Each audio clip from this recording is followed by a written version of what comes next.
L'expression matière première se rapporte à un matériau utilisé soit à l'état brut, soit après une première transformation. Mais quand on y ajoute le terme secondaire, ça devient un déchet qui a été transformé en vue d'obtenir un produit utilisable dans les procédés de fabrication pour remplacer la matière première initiale. L'idée de fond, c'est qu'on se sert plusieurs fois d'une même matière. Pourquoi c'est important ? Eh bien, parce que les produits de construction représentent 40% de toutes les matières premières extraites de la croûte terrestre. On parle là de sable, de gravier, d'argile, de fer, de gypse, etc. Et il faut savoir que les activités de construction et de démolition représentent la moitié des déchets générés. Alors que recourir à des matériaux secondaires pour remplacer l'acier, l'aluminium, le ciment et le plastique pourrait réduire ses émissions de quasi 40% en 2050 selon la Fondation Ellen MacArthur. Mais plus concrètement, qu'est-ce qui se cache derrière l'expression matière première secondaire ? Et comment ce concept réinvente-t-il le secteur de la construction ? Je suis Alice. Et moi David, et ensemble nous décryptons ces nouveaux termes qui renferment bien plus que leur sémantique. Constructing New Worlds par Saint-Gobain. Derrière les mots, des solutions et innovations pour un futur plus durable.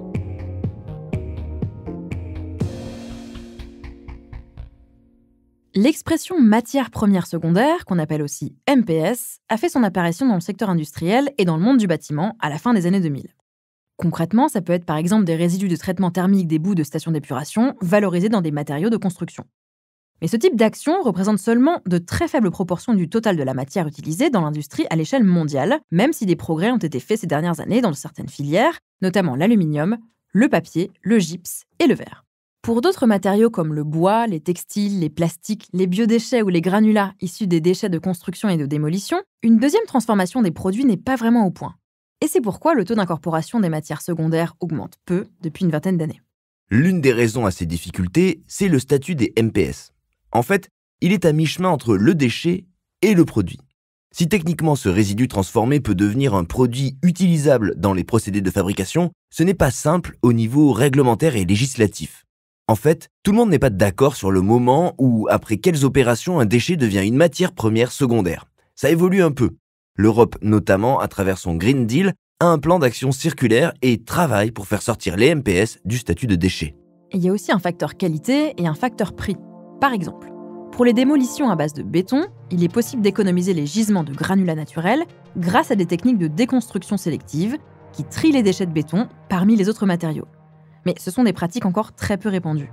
Et surtout, une fois récupérés, les déchets de démolition sont souvent pollués par d'autres déchets du fait d'un manque de tri à la source. Ils vont alors devoir être dépollués avant d'être transformés. En plus de ça, leur constitution peut varier par rapport à celle de produits similaires récemment mis sur le marché.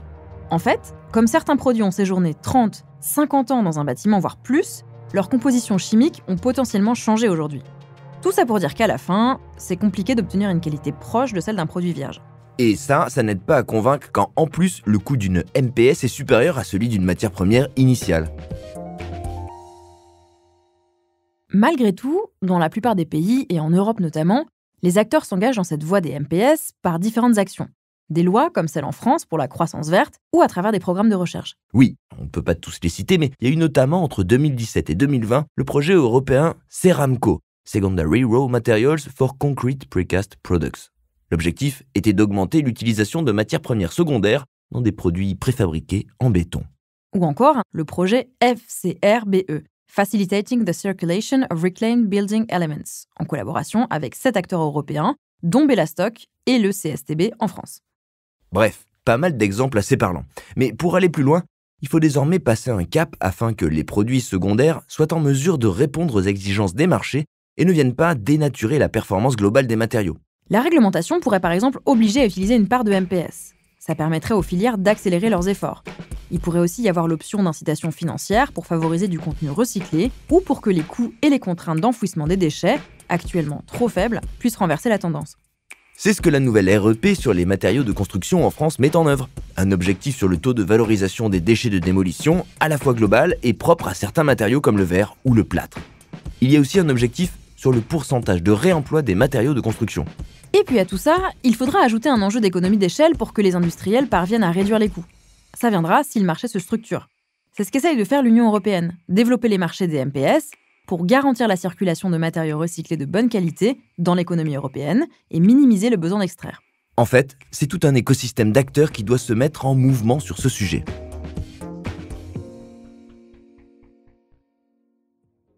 Donc en résumé, si on veut apporter des réponses à cet enjeu environnemental majeur, il faut à la fois accorder un nouveau statut aux matières premières secondaires et permettre aux acteurs de caractériser leurs performances et d'organiser des filières. Mais ça ne se fera pas sans davantage de réglementation ni d'incitation financière. Et rien ne sera non plus possible sans le développement de partenariats. Personne n'y arrivera seul.